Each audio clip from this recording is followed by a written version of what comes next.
Bienvenidos, buenas tardes. Hoy vamos a explicar sobre la rosácea.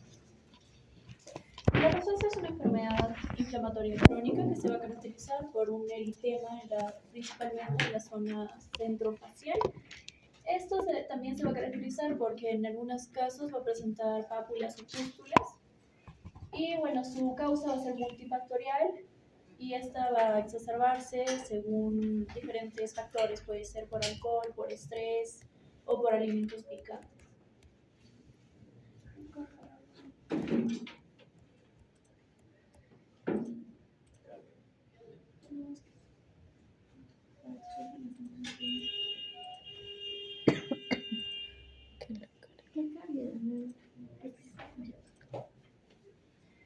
Como les menciono, va a ser una dermatosis inflamatoria crónica, la cual va a ser afectada tanto vasos sanguinoespaciales como en las unidades pilosebáceas. Esto en cuanto a la epidemiología, vamos a tener más presencia en las mujeres jóvenes, aproximadamente de 30 a 50 años de tez clara.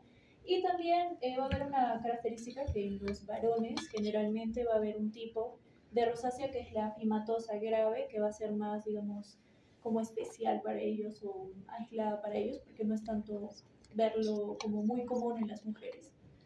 Asimismo, en las personas de tez más oscura es un poco difícil poder identificarlo y es importante poder preguntar al paciente si es que él mismo o ella se ha dado cuenta de si es que aparece, digamos, eritemas en la cara.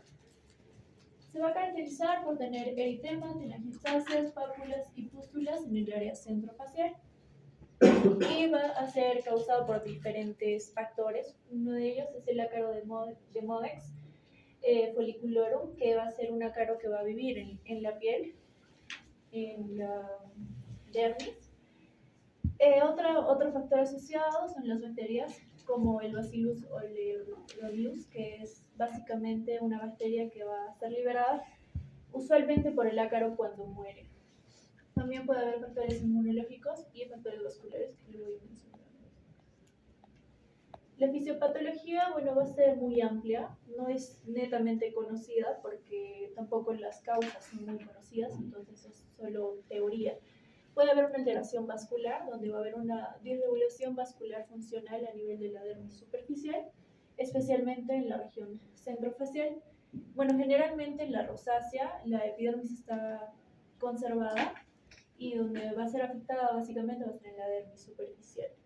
Va a haber aumento del flujo sanguíneo basal, va a haber hiperreactividad vascular porque hay una predisposición a la vasodilatación, puede haber un daño vascular crónico y se cree que hay una posible participación neurovascular por diferentes mediadores vasoactivos. También el de Modex va a actuar el ácaro como un comensal habitual, va a habitar en los infundíbulos foliculares y este se va a alimentar de esto y también se va a reproducir en ellos. Cuando ellos mueren van a liberar las bacterias que les menciono y esto va a desencadenar una reacción inflamatoria.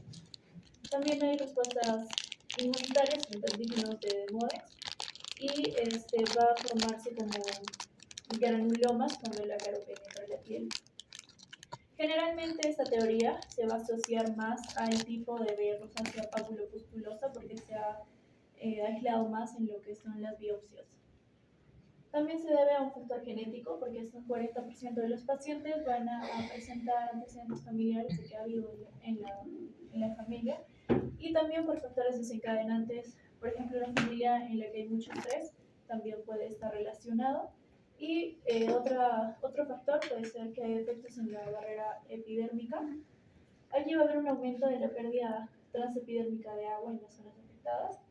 Esto hace que haya una disfunción en la barrera cutánea y hace que haya que sea más permeable a irritantes o agentes ambientales y que haya una activación más fácil del sistema inmune.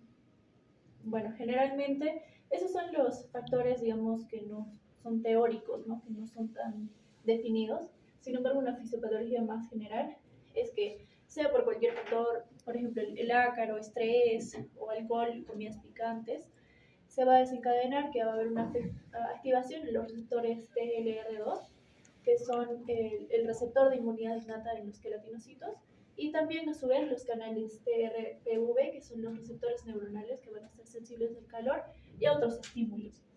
Esta activación de los receptores de inmunidad innata en los queratinocitos va a hacer que va a producir calicreína 5. Esta es la serina-proteinasa epidérmica en el estrato tanto córneo como granuloso.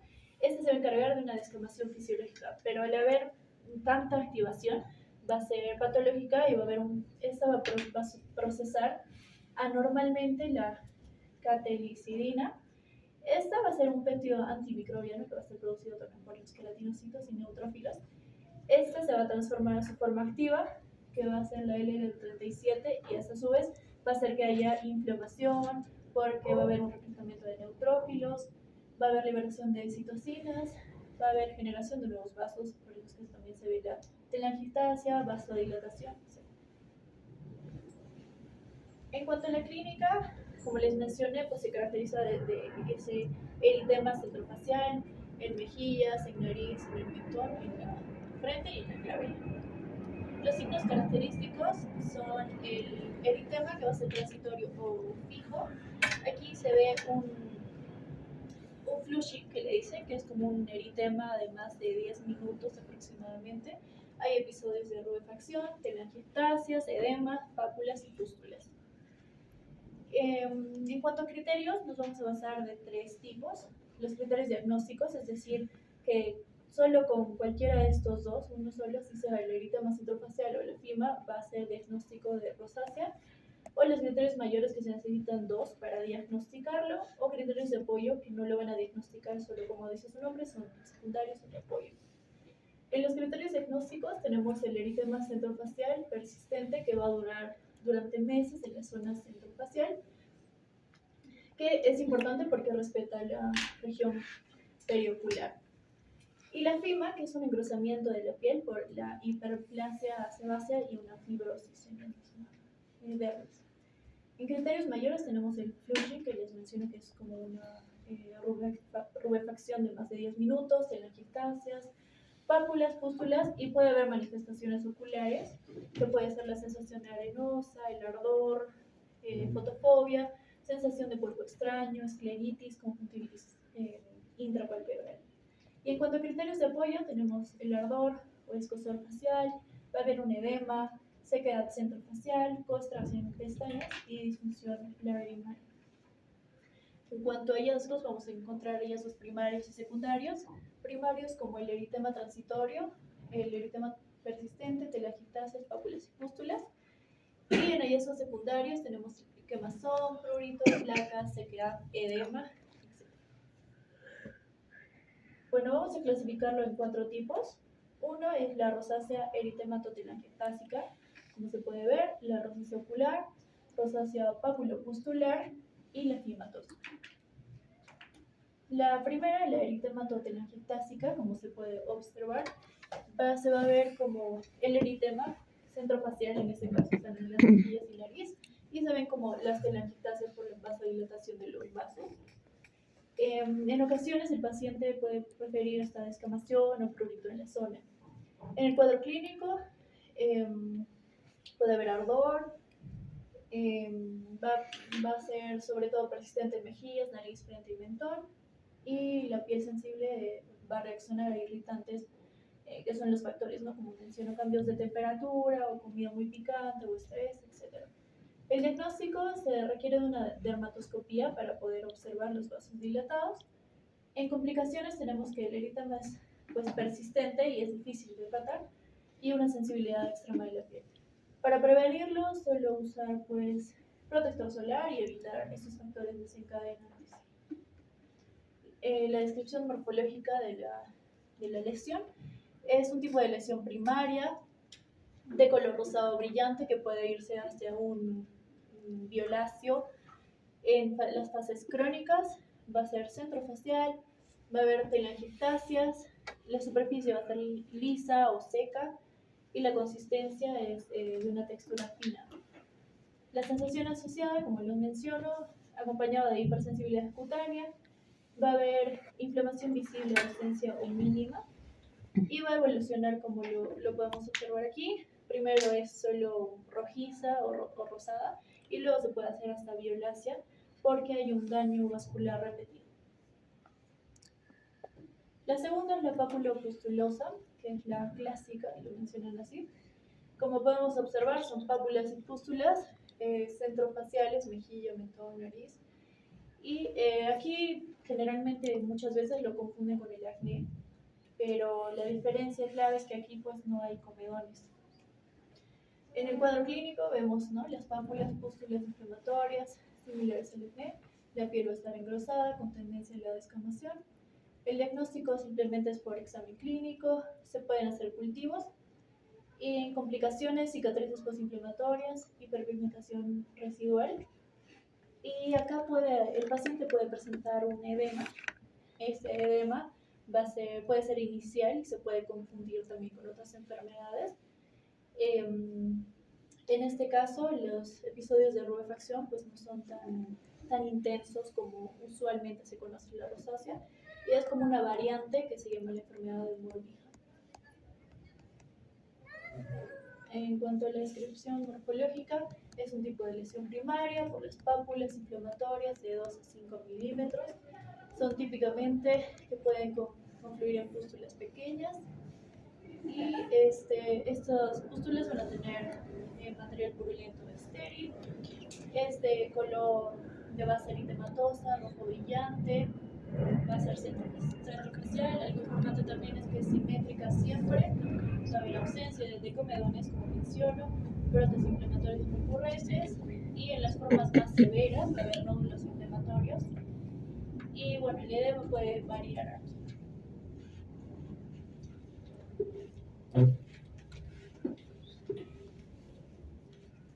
Bueno, voy a hablar del subtipo fimatoso, o bueno, también antes llamado glandular, porque este no se podía detectar a tiempo, ya que como están afectadas las glándulas, normalmente el paciente lo va a percibir, o no lo va a percibir a tiempo, y solo se va a percibir ya cuando haya una deformidad clara en las partes donde va a afectar esto. En las zonas donde va a ser afectado, va a haber bueno, primero decirles que va a ser un engrosamiento progresivo de la piel, y se van a formar pequeñas nodulaciones, especialmente en la nariz. Como ya lo había mencionado antes, especialmente va a ser dada en los varones. Va a haber muy raros casos en los cuales se va a dar en mujeres, pero también se puede dar en diferentes partes, como lo puede ser el mentón, la oreja, incluso los párpados. Y de ahí va a adquirir su nombre. Por ejemplo, si es en la nariz sería una rinofima, si es en el mentón la genotofima, etc. En el diagnóstico vamos a tener solo la evaluación clínica y, digamos, biopsia en casos dudosos cuando el médico que esté revisándolo pueda pensar sobre malignidad. En las complicaciones que vamos a tener va a ser la deformidad facial severa de nuestro paciente, además de trastornos psicológicos, el cual va a presentar por dicha deformidad. Y bueno, la prevención de este básicamente sería la detección temprana y tratarlo rápidamente para evitar una mayor deformación. En su descripción morfológica vamos a tener que va a tener dos tipos de lesiones, se puede decir una lesión primaria y una secundaria. Al inicio de esta enfermedad vamos a tener que solo va a haber una lesión primaria, el cual se va a presentar como un eritema, pero su tipo de lesión secundaria, que va a ser la patognomónica de este subtipo, va a ser las fimas, que es el engrosamiento cutáneo progresivo que se va a dar por la hiperplasia tisular.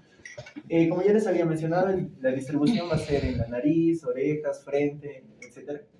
Y su color es eritematoso rojo oscuro, y si es más crónico se va a tornar violáceo. Sus bordes van a ser irregulares, mal definidos y por un crecimiento nodular. Pero el que sea nodular no hay que confundirlo con una lesión primaria, solo por la forma que va a tener esta lesión secundaria, en una forma desordenada, podríamos decir. Igual que su superficie va a ser lobulada, nodular y irregular. La consistencia al examinar nosotros estas lesiones van a ser duras y engrosadas, va a ser una piel dura y engrosada. También vamos a tener que los poros están dilatados y va a contener contenido sebáceo, como lo podemos ver en esta imagen. Siempre va a tener una base de eritema crónico. Como ya les decía, a un inicio, cuando se están formando las nodulaciones, o bueno, la fima como tal, va a ser un rojo, pero mientras más vaya evolucionando va a ser un color violáceo. Y la evolución va a ser progresiva y crónica, y básicamente va a terminar deformando estas estructuras que ya les mencioné.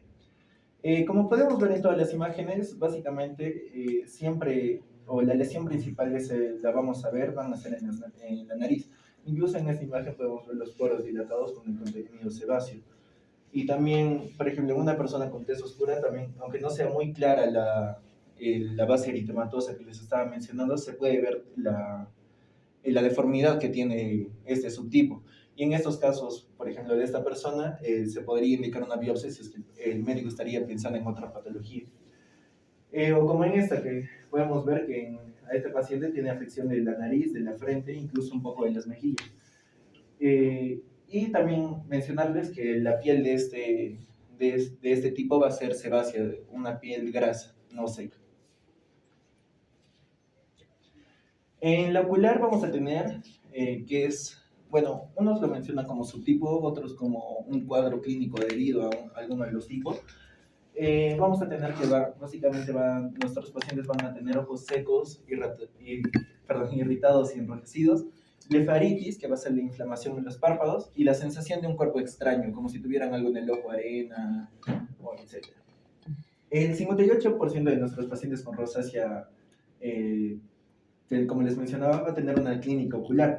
Desde la blefaritis leve hasta una afectación corneal, que básicamente le vayan a llamar inyectación corneal, hasta cicatrices y pérdidas de la visión.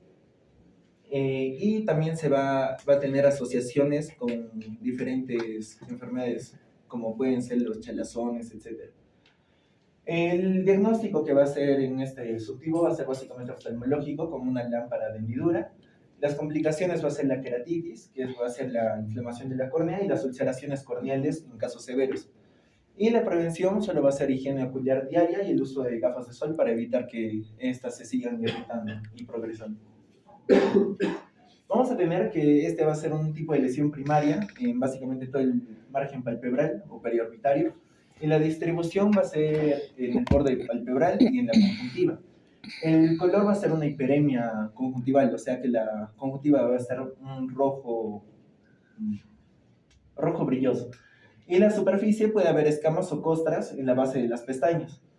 En la conjuntiva, como les decía, se le va a decir que está inyectada difusamente o focalmente. Y en los casos más severos van a existir la presencia de infiltrados corneales, que se le llama spade-shaped infiltrate, en la queratitis. En los síntomas, como ya les mencionaba, vamos a tener la sensación de los cuerpos extraños, o incluso el no querer ver la luz y tener la fotofobia. Y también que vamos a sentir que el ojo está seco. Y en los casos más avanzados vamos a ver que esto ya va a afectar a la visión del paciente y va a tener una visión borrosa.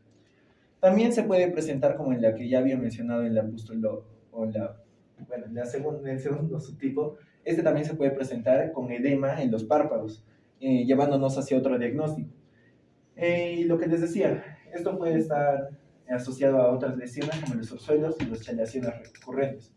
Y como les decía en un inicio, puede coexistir con cualquiera de los subtipos, con las fimatosas, las eritematotelangiectásicas o las papulopustulosas.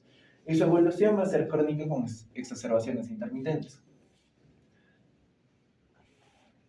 Bueno, antes de pasar al diagnóstico diferencial, tenemos que mencionarles que en los subtipos son, se puede decir, grandes grupos en los cuales nosotros los vamos a intentar identificar el tipo de rosácea o el tipo de lesión que tiene.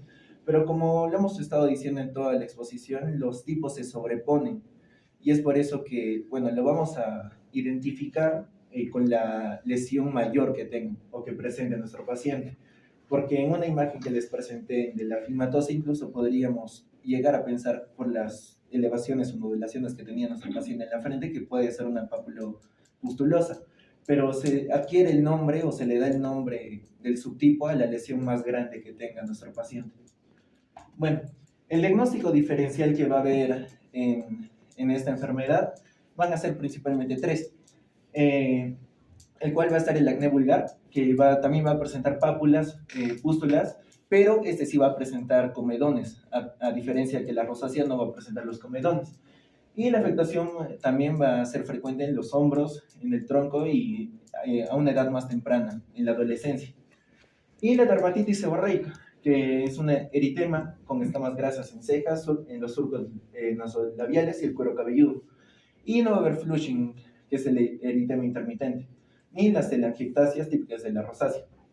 Y en el lupus, que podríamos confundirlo también con el subtipo eritematotelangiectásico, como sabemos, se va a caracterizar por el eritema malar en las alas de mariposa, pero el lupus también va a tener componentes sistémicos, como el dolor articular o la fatiga.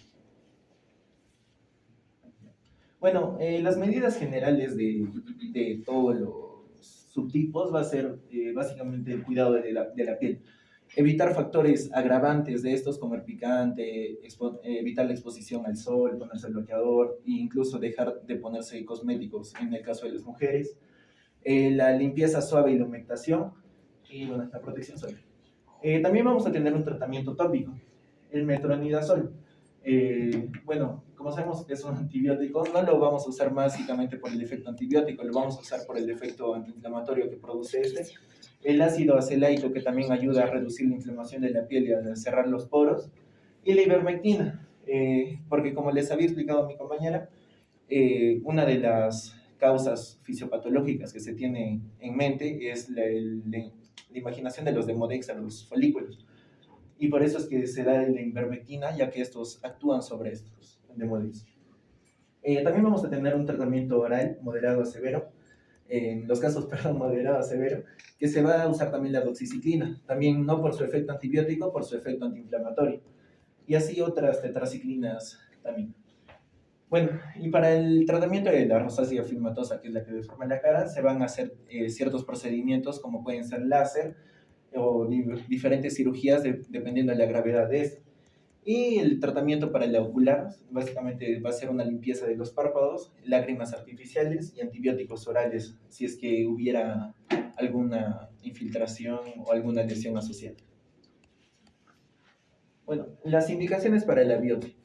Básicamente, en la rosácea es muy difícil de que un médico quiera hacer una biopsia, ya que todo, como estamos pudiendo apreciar, es básicamente todo clínico y examen físico. Pero se va a poder considerar cuando el diagnóstico es incierto, o sea, el cuadro clínico no va a ser tan típico y se sospecha de otra cosa, o se quiere descartar de otra cosa como el lupus, la sarcoidosis o la dermatitis crónica. O también cuando tenemos lesiones atípicas, ya sean nódulos, úlceras o que estos persistan a pesar de que estemos dando tratamiento y estos no mejoran. Y también una rosácea, cuando hay una sospecha de rosácea con una malignidad asociada. Ejemplo sería el carcinoma vasocelular o el carcinoma espinocelular. Esas son nuestras bibliografías. Eso sería todo.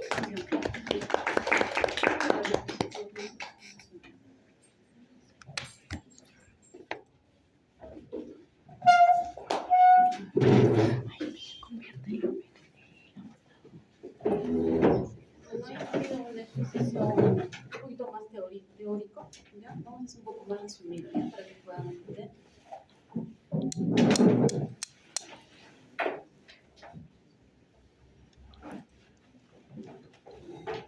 Vamos a empezar ya. Rápidamente, ya explico la teoría, que es un acné, es una, como dice, enfermedad inflamatoria multifactorial, ¿no? De los folículos pilosos. Como mencionó, que la prevalencia generalmente se da en los adolescentes en un 85%, ¿ya?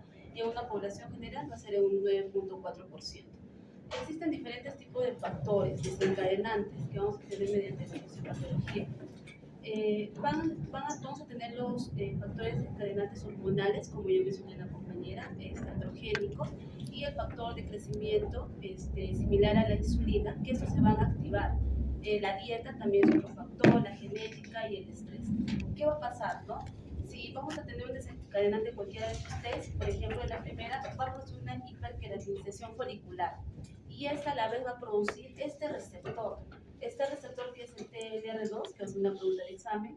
Esta se va a activar, ¿no? Se activa y gracias a esto se va a producir una obstrucción del folículo piloso. Entonces, cuando va a producir esta obstrucción, se van a formar los microcomedones, los comedones que ya mencionaron. Igual, ¿no? Cuando tenemos un estrés, ¿no? Un estrés bien marcado que va a producir la liberación de estas citoquinas inflamatorias. Produce esta liberación de citoquinas, también se van a activar estos receptores que se van a encontrar entre la epidermis, ¿no? Al comienzo de la epidermis y en la dermis. Va a activar también esta bacteria, ¿no? Cuando es medio genético, se van a activar también la multiplicación de estas bacterias y se van a colonizar este Cutibacterium acnes. Y esto va a producir la obstrucción folicular pilosa. Entonces, siempre hay que recordar que el inicio de estos factores hormonales, que es muy importante, se va a activar este receptor, ¿ya? Y ese va a ser el inicio de los microcomedores o los comedores propiamente dichos. Bueno, acá mencionaré en este gráfico, vamos a ver que hay estos factores, cuando vamos a tener estos factores desencadenantes, sea el estrés, sea la parte genética, ¿no? O dietético, entonces se van a marcar estos procesos inflamatorios innatos, ¿no? Se van a liberar estos factores citoquinas, como ven, la factor necrotizante tumoral, interleucina, y estos se van a liberar de manera progresiva, si no mejoramos la dieta, si continuamos con estrés, la genética, ¿no? Y acá también muy importante que actualmente la proliferación de este Cutibacterium acnes, ¿qué va a pasar? Actualmente, por ejemplo, si yo les pregunto, en la microbiota, nosotros sabemos que tenemos una microbiota intestinal, que han leído en los libros que actualmente en la microbiota a nivel de los alvéolos, ¿hay bacterias o no hay bacterias? En los libros mencionan actualmente, si ustedes leen, que o sea, es estéril. Entonces, pero actualmente, según los estudios, mencionan que ya tenemos una microbiota. Y cuando esto se altera, hay una disbiosis, ¿no? Y esto te va a producir esta alteración. Y eso pasa en todo nuestro organismo, sea por el estrés, sea por cualquier mecanismo, nuestra microbiota se va a alterar, ¿no? Entonces, eso es lo que va a producir los comedones, ¿no? Como dicen acá, el acné, te produce la queratinización, más el sebum, más la microbiota, y todo esto te va a producir un proceso inflamatorio constantemente, ¿no? Produciendo las lesiones que son los comedones. Vuestra compañera ya mencionó, ¿no? Existen los tipos de acné. Vamos a tener los comedones, que son lesiones no inflamatorias, los papulopustular, que estas son las lesiones moderadas, que son lesiones inflamatorias superficiales, caracterizadas por pápulas, pústulas, y las que vamos a ver, las lesiones severas, como ya mencionó otros compañeros, son ya lesiones quísticas, ¿no? Lesiones con absceso, que estas sí ya se podría considerar, hay una patología que voy a mencionar, ya casi sistémica, ¿no? Que se necesita un tratamiento hospitalario. Lo mencionaron una clasificación, ¿no? Como ya ven, es por el tipo de lesión y por la severidad, ¿no? Las diapositivas ya le mandé a Marcelo para que lo puedan ustedes ver, ¿ya? Esta es la emergencia dermatológica, que es el acné fulminans, ¿no? Esta sí es una emergencia dermatológica, en las cuales ustedes van a ver lesiones, son lesiones agudas, ¿no? Noduloquísticas, hasta pueden ser hemorrágicas, y estas están asociadas a síntomas sistémicos, ya sean como la fiebre, artralgias, mialgias, y en problemas en laboratorio van ustedes a observar la leucocitosis, ¿no? Elevación de los leucocitos. Como mencioné, es un manejo hospitalario inmediato, y en estos pacientes sí hay que iniciar corticoides, ¿ya? Bueno, acá ya las manifestaciones lo pueden leer. Ya bueno, en relación al tratamiento le vamos a mencionar desde acá, ¿ya? Bueno, según lo que mencionó vuestro compañero, el tratamiento lo vamos a clasificar de leve, moderado y severo. Iniciar con el peróxido de bencilo, ¿no? Que esto va a ser importante porque nos va a ayudar para el proceso inflamatorio de los comedones, ¿no? O del acné, ¿no? Vamos a tener posterior a esto, puede estar asociado a los retinoides tópicos, que también es más usado, es el parabaleno. También va a tener la función antiinflamatoria a nivel de los comedones, y nos va a producir también disminución o destrucción de estos comedones. En moderado vamos a tener una terapia sistémica. A esto se tiene que agregar la doxiciclina de manera bioral. En la etapa grave, como ya mencionó, sí se tiene que agregar la isotretinoína, ¿no? De manera oral. Por ejemplo, vamos a tener acá, cuando tenemos un acné grave, agregamos la isotretinoína oral, que vamos a aplicar generalmente cuando es un acné noduloquístico severo, con riesgo de cicatrización permanente, en un acné moderado severo con cicatrización activa progresiva, y en caso de fracasos cuando estos ya han recibido un tratamiento de 3 a 4 meses. Es importante también que se pueda agregar esto cuando ya ha habido un impacto grave a nivel psicológico. Bueno, cuando se inicia estos medicamentos es importante tener un control inicial de laboratorio, ¿no? Porque eso se metaboliza a nivel hepático, entonces se elevan las transaminas, tanto el TGO, TGP, o la elevación de los lípidos. Entonces hay que tener un control inicial y un control posterior a un mes, y posterior a 3 meses y 6 meses de manera constante. La terapia hormonal es muy importante en esos pacientes, pero hay estudios que si a estos pacientes de sexo femenino ustedes le han administrado, ¿no?, el tratamiento tópico, bioral indicado, pero no ha habido una mejoría, entonces se le puede agregar la espironolactona, ¿no?, que esto va a ser un antagonista de los receptores androgénicos, ¿no?, va a inhibir la producción de estas hormonas. Entonces sí se ha demostrado que sí podemos iniciar la espironolactona de 50 a 100 en mujeres, ¿ya? Entonces eso también sí se ha, en casos, por ejemplo, en medicina interna, sí hemos dado este medicamento en sexo femenino, ¿no? Tiene una patología relacionada de tipo hormonal. Ya bueno, para que ustedes vean la dosis, acá vamos a ver un resumen de la dosis que ustedes pueden usar de tratamiento del acné, ¿no?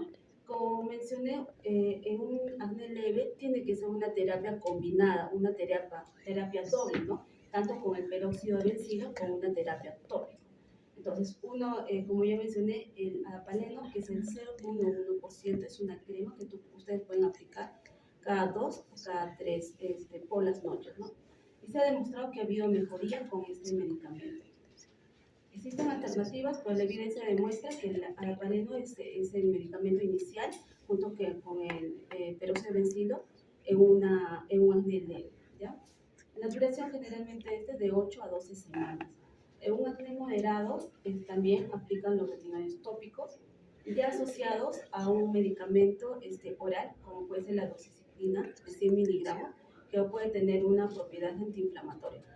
Muy diferente que vamos a ver en la rosácea, ¿no?, que también pueden ustedes aplicar la doxiciclina de manera de 100, pero en el acné. En la rosácea mencionaron de 40. Vamos a aplicar, ¿ya?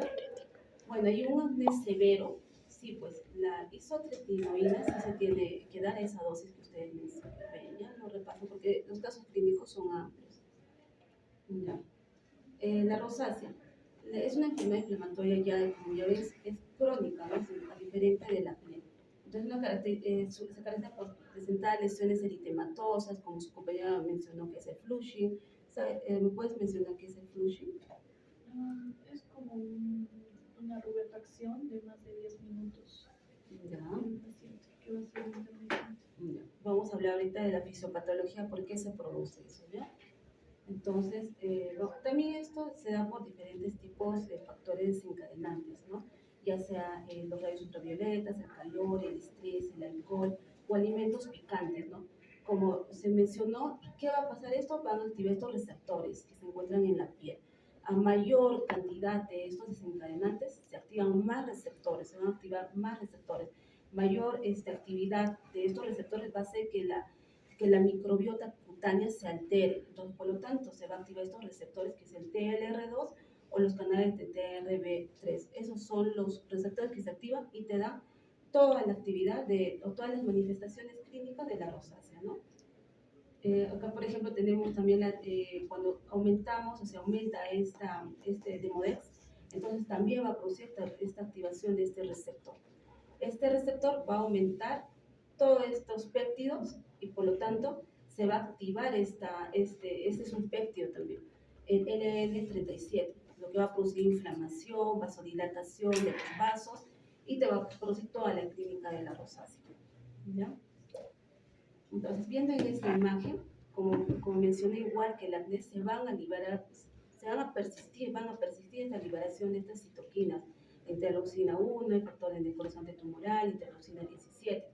Igual, más Demodex va a producir mayor alteración, ¿no? Va a haber mayor dilatación a nivel de los vasos, a nivel de la dermis. La inmunidad innata, ¿no? También eso se relaciona. La inmunidad innata se va a alterar, entonces liberando, como todo, les mencioné, estos receptores que se encuentran en la piel, ¿no? Y estos van a producir, este LD37 es un péptido que va a producir mayor inflamación, mayor dilatación, mayor vasodilatación y mayor destrucción a nivel de los vasos, ¿no? Lo que no mencioné es una disfunción neurovascular, ¿no? Eso es lo que se relaciona con el flushing y el dolor. ¿Qué va a pasar? Que a nivel de la dermis los vasos se van a engrosar, se va a alterar el sistema nervioso, ¿no? Porque también tenemos nervios, ¿no? Se alteran y van a producir estos neuropéptidos, que es la sustancia P y este CGRP. Y esto te va a producir ese enrojecimiento momentáneo de la piel, que se llama eflusión o el tipo de ardor de la piel, ¿ya? Bueno, entre las manifestaciones clínicas que ya mencionó tu compañera son las manifestaciones, las lesiones eritematosas, las telangiectasias, el flushing, un fenotipo de tipo 1. Se va a clasificar en 4 tipos de fenotipos, ¿ya? El fenotipo 1, que es la primera, las papulopústulas es del tipo de fenotipo 2, la fimatosa es el 3 y la tipo ocular, ¿no? Que esas son las clasificaciones de la rosácea según sus manifestaciones clínicas. Como te mencioné, ¿no? Esas son las 4. Entonces, el tratamiento. El tratamiento es muy importante, ¿no? El tratamiento para la rosácea. Ustedes van a tener el diagnóstico de una paciente con rosácea. Si es leve, entonces, primeramente, igual que el acné, es un tratamiento tópico. Entonces, no vayan a dar antibióticos, ¿no? Como muchas veces tienes acné y ya empiezan a dar antibióticos, ¿no? Igual en la rosácea, ven una lesión eritematosa y están empezando a dar antibióticos, en este caso pueden dar de repente la eritromicina y están produciendo resistencia, ¿ya? O metronidazol. Entonces, en todo caso, esto es tópico. Y el más frecuente es el antagonista del alfa-adrenérgico que va a producir una vasoconstricción, ¿no? Como hay una vasodilatación, este medicamento que es tópico va a producir una vasodilatación. Se llama la primodina, ¿no? Vamos a tener metronidazol, pero el metronidazol tópico también, que te va a tener un proceso antiinflamatorio y antiparasitario. En una etapa sistémica, ¿no? Podemos agregar otro tipo de tetraciclinas, como la doxiciclina de 40. Y en una etapa fumatosa y es un procedimiento quirúrgico estético. Ya. Cuando agregamos el metronidazol en gel, como ya mencioné, en una etapa nos va a ayudar para el proceso inflamatorio antimicrobiano, ¿no? Estas se van a aplicar de manera tópica 2 veces al día sobre la piel seca, limpia, y con un periodo más o menos de 4 o 6 meses. La ivermectina que ya mencionó es también muy importante, la ivermectina, que se va a aplicar también para un proceso inflamatorio y antiparasitario, ¿no? Contra el demonio. Es importante que eso se va a aplicar en el fenotipo 2 o 3, en la etapa donde la rosácea es papulopustulosa de moderado a severo. Esta ivermectina se puede dar de manera oral en un periodo de 4 a 6 semanas, ¿ya? Hay oral y también hay tópico. Entonces, por ejemplo, hoy día vino una visitadora de dermatología y me indicó que hay combinados, ¿no? Ivermectina, ¿no? Con los retinoles tópicos, o sea, sí, que sí hay, ¿no? Que ahora actualmente están haciendo el uso. Cuando hay un manejo, como ya mencioné, eritematoso para que produzca una vasoconstricción, vamos a agregar la primodilina de manera tópica, ¿no? Esto lo pueden leer. Ya, la doxiciclina, lo que mencionó vuestro compañero, ¿no? O sea, vamos a dar una dosis estándar de 40 una vez al día. ¿Por qué? Porque esta va a tener una propiedad antiinflamatoria. Como dice, hay una formulación de liberación modificada. O sea, dan a menos dosis. ¿Para qué? Para el proceso inflamatorio, para que tenga un efecto prolongado, ¿no? Y pueda producir y disminuye el proceso de la inflamación y produzca una vasoconstricción, ¿no? Tiene una propiedad antiinflamatoria, por eso es una formulación de liberación modificada, eso es lo que tiene que mencionar. Bueno, a ver, acá hay unas diferencias que lo van a leer entre el acné y la rosácea.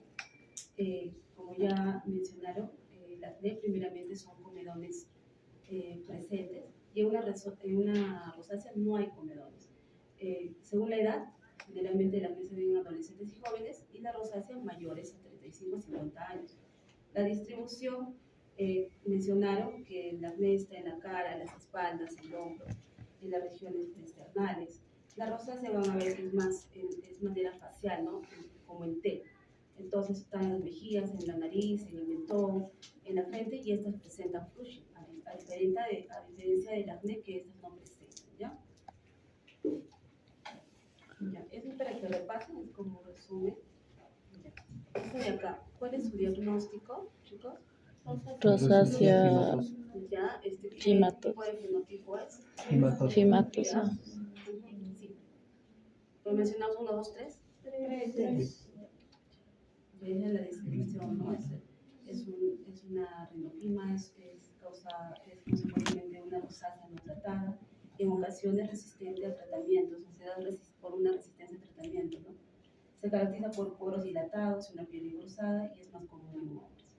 Este caso clínico, ¿quién puede leer? Yo, ¿Ya?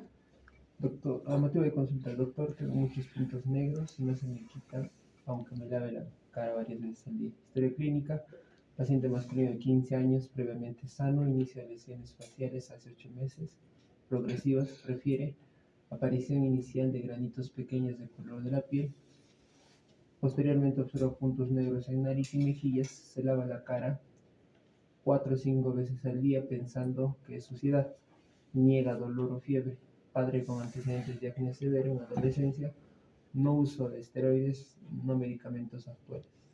Bueno, según esto, el relato de la enfermedad, ¿qué pueden pensar? No han visto la imagen. Acné, Vulgares. ¿Ya? comedones, Comedones Ya son las negros. lesiones comedónicas. ¿Cómo lo interpretan esa imagen? ¿Qué pasa? cerrado, ¿Qué lesiones? ¿Hay pápulas? ¿Hay abiertos, Hay pápulas. Ya, hay una pápula.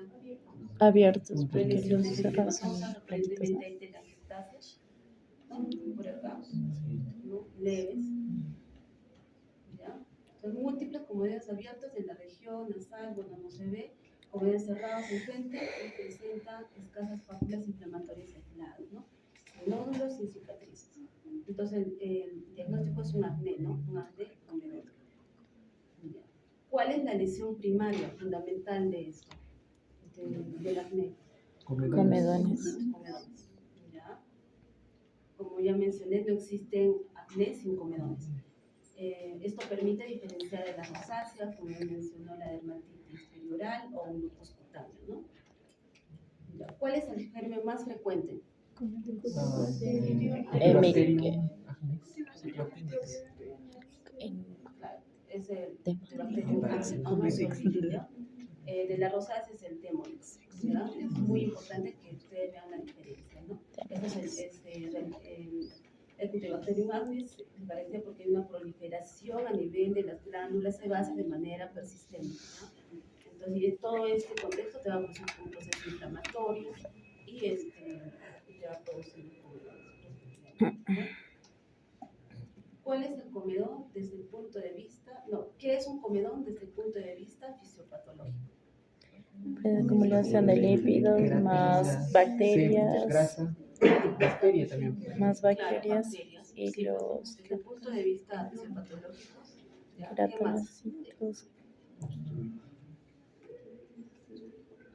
¿Ya? Queratina. Sebo, ¿qué son los corneocitos? Son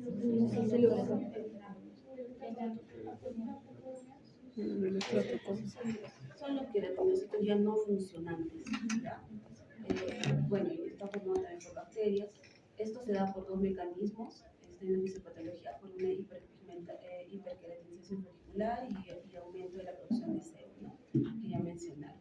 Entonces, los componentes de un comedón que mencionas es la queratina, el sebo y el Cyanobacterium acnes, ¿no? Que está indicado en la fisiopatología. Entonces, ¿y por qué son negros estos puntos? Ya mencionó, porque hay una oxidación tanto de la melanina y una oxidación del sebo, ¿no? Y mencionaron también que hay un comedón tipo abierto y un comedón tipo cerrado. Conducta terapéutica. Entonces, esta es una terapia inicial, ¿no? Hay que dar una terapia tópica, no vamos a dar antibióticos orales en este paciente. Entonces, como ya mencioné, ya se ha demostrado la evidencia científica que el adapaleno es la terapia inicial para ese tipo de acné, ¿ya? El de tipo 1. Entonces, es muy importante. Se da una vez al día usando siempre su protector solar. El caso 2.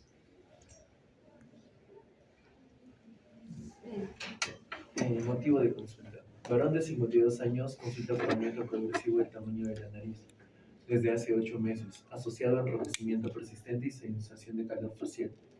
La historia de la enfermedad actual es un paciente con antecedente de rosácea papulopustular, diagnosticada hace 5 años, manejada intermitentemente con metronidazol tópico.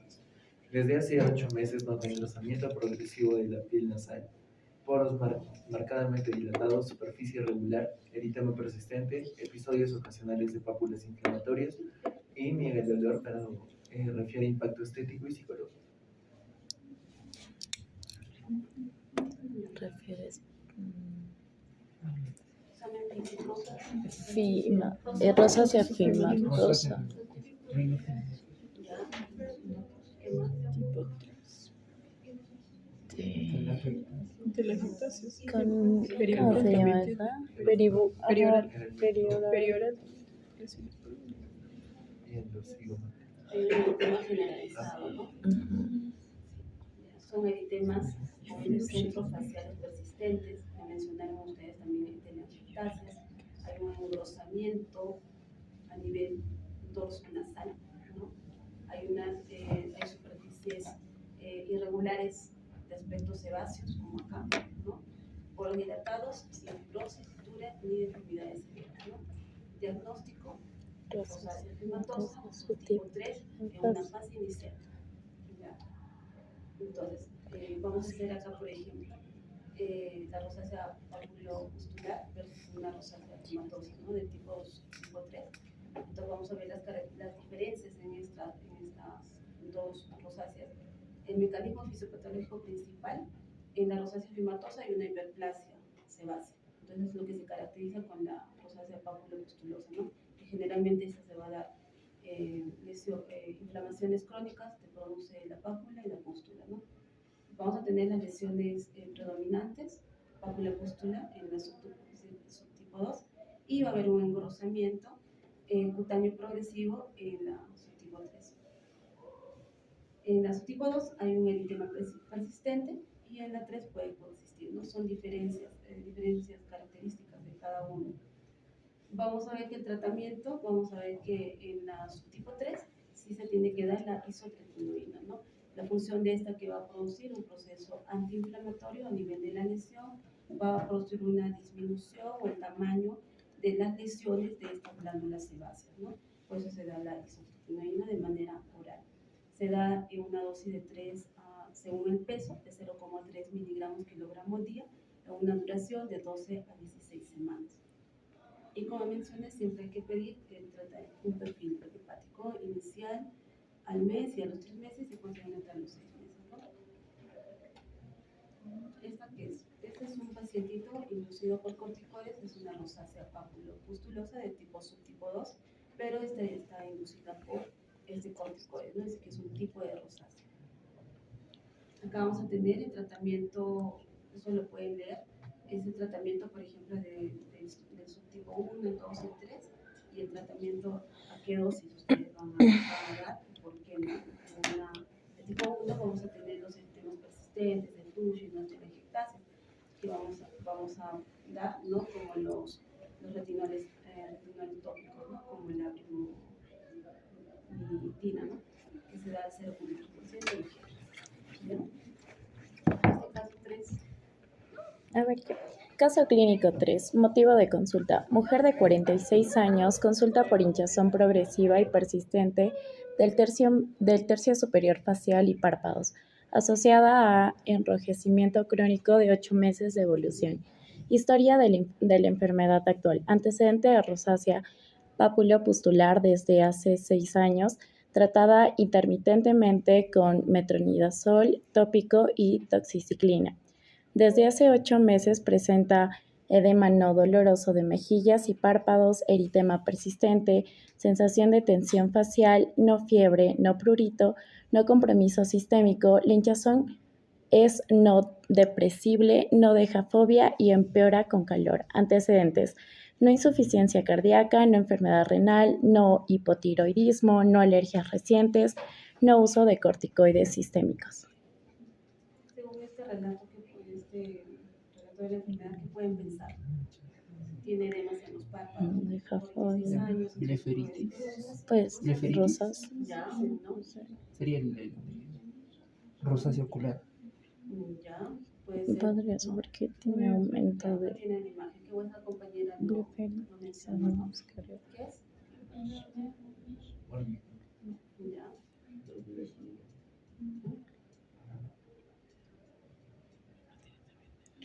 ¿Dolor?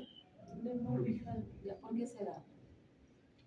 Es un tipo de variante de la rosácea,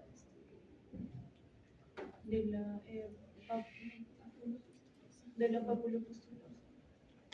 En esta se caracteriza por el eritema y aparte de eso por el edema periorbitario, que es duro y que no duele.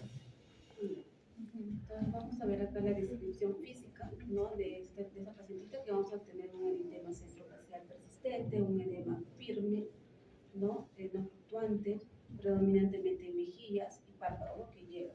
Hay telangiectasias y no hay signos de angioedema agudo y no adenocarditis, ¿ya?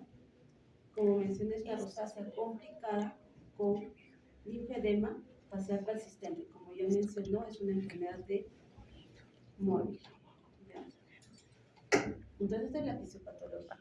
Entonces, ¿qué va a pasar con esta? Es una complicación de una rosácea crónica, ¿no? ¿Qué se va a afectar? Hay una disfunción linfática secundaria o una inflamación crónica. O sea, se afecta el sistema linfático. Es como, por ejemplo, un paciente que viene con insuficiencias venosas. No sé si alguna vez han visto. Esos pacientes vienen con dolor, con inflamación, ¿no? Es un dolor intenso. No solamente hay un proceso de la insuficiencia de las venas, también se compromete el sistema linfático, el sistema, los nervios periféricos que pueden estar asociados, ¿no? Y ese paciente presenta bastante dolor. Entonces, algo parecido, ¿no? Si hay una inflamación crónica, bastante liberación de estas citoquinas, una inflamación persistente, como ven ahí, entonces te va a producir una alteración del sistema linfático. Entonces, es una complicación, ¿no? Entonces, la rosácea al producirse una inflamación persistente, te va a producir una inmunidad innata, lo que va a producir una liberación de estos receptores que ya mencioné, que es el TLR2, que va a aumentar la catelicina, ¿no? Y va a haber una mayor producción de las metaloproteinasas, ¿no? Y esto te va a producir un daño progresivo a nivel de los vasos linfáticos, eso no se olviden, ¿ya? Y hay una alteración y se altera el drenaje linfático, por eso hay esos problemas de los edemas periféricos. Es un edema, no es un edema suave, es un edema medio duro. ¿Ya? Y esa se llama la enfermedad de Morbija, ¿no? Es una rosácea complicada con linfedema facial crónico. Ya, en el contexto de este caso clínico, aparte de que vamos a iniciar un tratamiento tópico, un tratamiento bioral, es esencial en este paciente iniciar los corticoides, ¿no?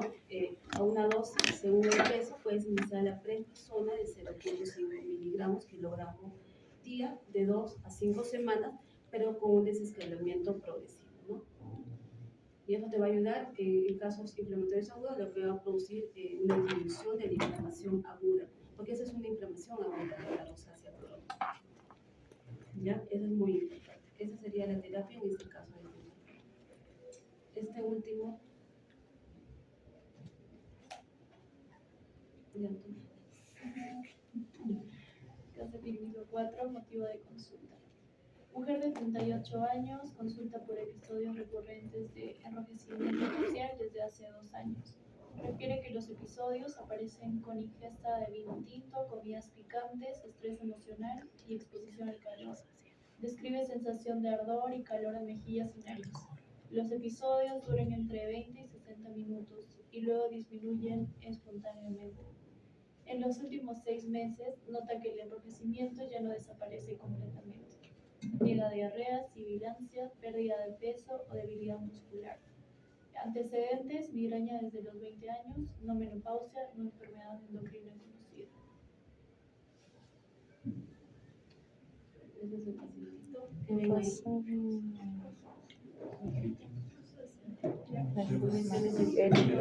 Erika. Sí. Hay escasas telangiectasia. Telangiectasia. Mamá padece un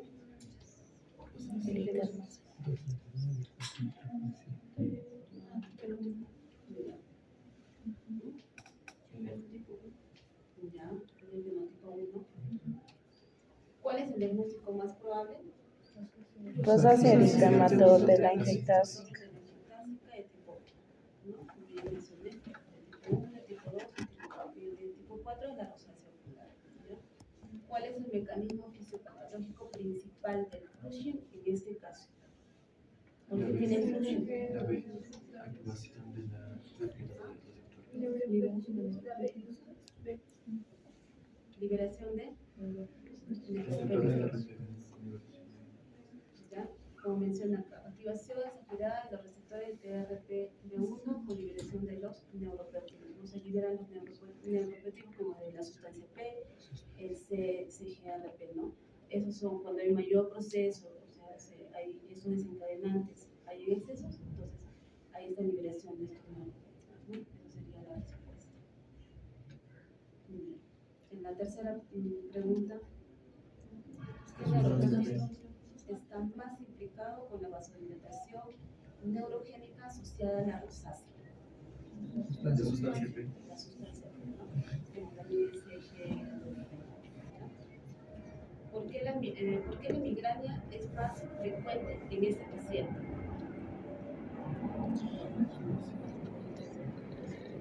Comparten activación del sistema. No sé. ¿Ah? La A. ¿Por qué la migraña es más frecuente en este paciente?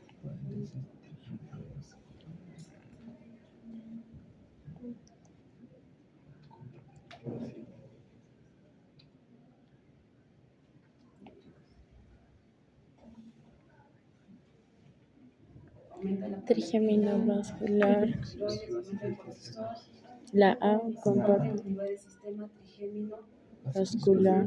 vascular, ¿no? Es como acá, como menciona, ¿no? En la 3.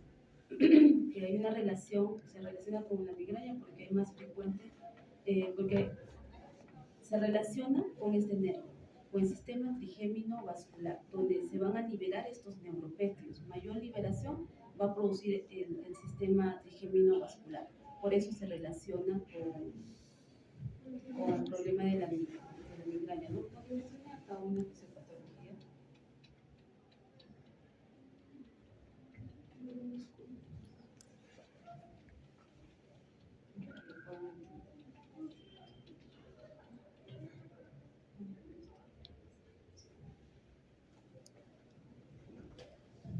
Disfunción neurovascular, ¿no? Va a haber una alteración, ¿no? Te produce Cushing y el actor y también te va a producir una alteración a nivel de nervio.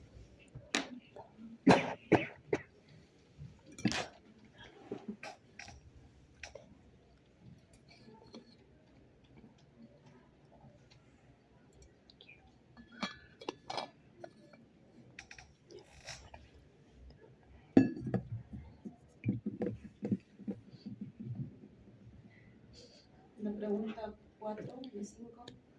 ¿Cuál es el tratamiento de primera línea para el control del eritema persistente? Brimonidinato. ¿Cuál es? La B. Ya, la brimonidina tópica, ¿no? Que tiene un efecto antiinflamatorio, ¿ya? Que se ha demostrado que es el tratamiento de primera línea, ¿ya? ¿Qué complicación puede desarrollar si el flushing es persistente y no tratado? Ya, las telangiectasias. ¿Pero por qué se producen las telangiectasias? Vasodilatación. Daño muscular. De manera crónica, ¿no? Ya, porque el flushing es de manera aguda, ¿no? Porque desaparece, pero las telangiectasias ya es de manera crónica. Y todo se relaciona a esta fisiopatología. ¿no? O sea, a nivel de la epidermis se van a liberar estos receptores. ¿Ya? Como ya mencioné, KLK5, se van a liberar. Todos estos receptores se van a liberar por un estímulo, ya sea el estrés, ya sea el Demodex, ¿no? Se liberan y te van a producir la liberación de la citoquina, la liberación de estos factores inflamatorios, ¿no? Todo eso te produce a un proceso ya crónico que te va a producir las telangiectasias, ¿no? La liberación de los neuropéptidos, como la sustancia P, CGRP, que son neuropéptidos, entonces te va a producir alteración, como ven acá, a nivel de las fibras nerviosas, ¿sí? Y por eso te produce, como dice acá en la pregunta 4, va a haber una alteración a nivel del sistema trigémino vascular, ¿no? Porque pasa el trigémino. Entonces, todo eso se relaciona a nivel de la fisiopatología, ¿no? Todos estos componentes se liberan, todo por los desencadenantes. Bueno,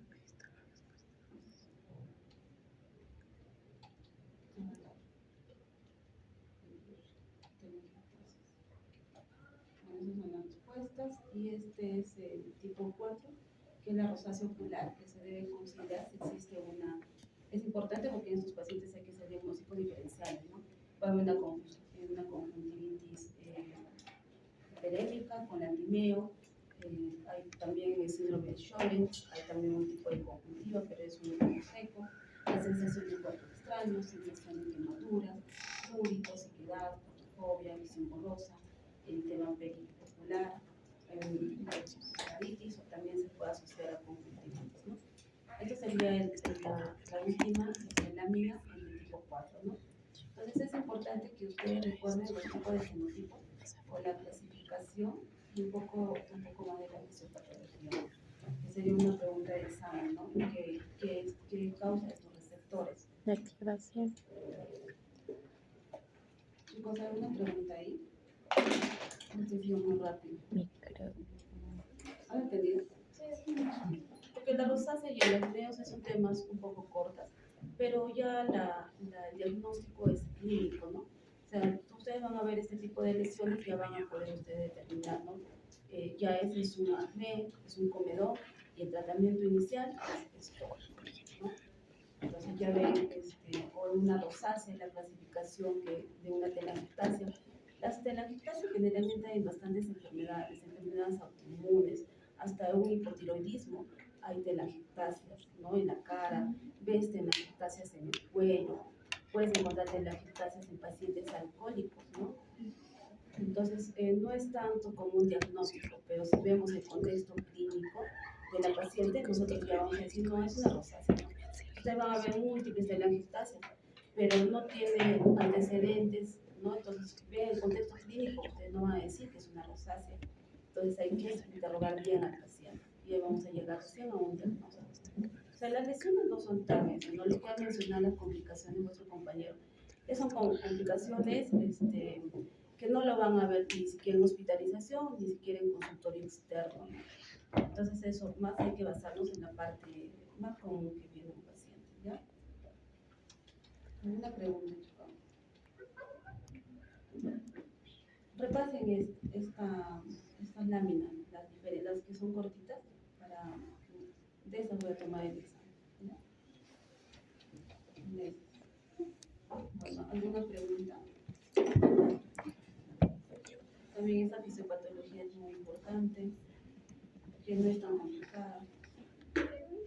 Tratamiento que sepan por qué estamos dando dosiscitrina a dosis de 40 o a dosis de 100, es muy importante que sepan. ¿Ya? Nosotros, por ejemplo, les comento que naproxeno, ¿no? Nosotros damos como medicamentos antiinflamatorios, ¿no? Pero también podemos dar de manera como placebo a pacientes que tienen fiebres persistentes, ¿no? Fiebres de origen desconocido, que hemos tenido, ¿no? Naproxeno es un antiinflamatorio. Entonces, pero hay estudios donde si tú das naproxeno de 250 miligramos y este paciente tiene fiebre persistente y tú no has estudiado más de una semana y no has tenido una semana hasta un mes y no has tenido el diagnóstico, da un naproxeno y pasa la fiebre. De 250, no estoy hablando que la usa de 500 cada 8, una sola vez de 250.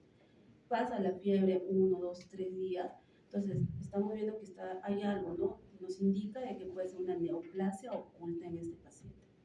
Y si hemos tenido y lo hemos aplicado, es igual que la doxiciclina. A dosis de 40 es para un proceso antiinflamatorio, no es para un proceso antimicrobiano, como mencionó nuestro compañero, ¿ya?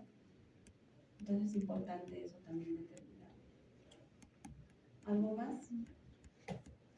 ¿Está claro? Pueden repasar la diapositiva porque sí están bien estructuradas, ¿no? No solamente para que lo lean. ¿Ya? Y esa de acá, las neopulminas, también lo repaso. Es una complicación, emergencias dermatológicas que sí de repente podría llegar, ¿no? ¿Esto con qué otra patología lo podrían diferenciar? Pemphigo. Pemphigo, ¿no? Hemos visto un pemphigo que tiene estas lesiones casi cicatrizantes, ¿no? Lesiones eritematosas, pero este es sangrante. ¿El pemphigo sangra?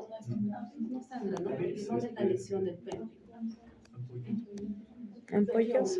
Vulgar, que hemos visto, ¿no? Ampollas. A nivel de la epidermis, ¿no? O sea, todavía no afecta la parte de la dermis, por eso no sangra, porque a nivel de la dermis está toda la vasculatura, están los vasos, ¿no? Y por eso sangra. Pero en este ya es una lesión sangrante, también ustedes pueden ver, ¿no? Y de las diferencias del pemphigo.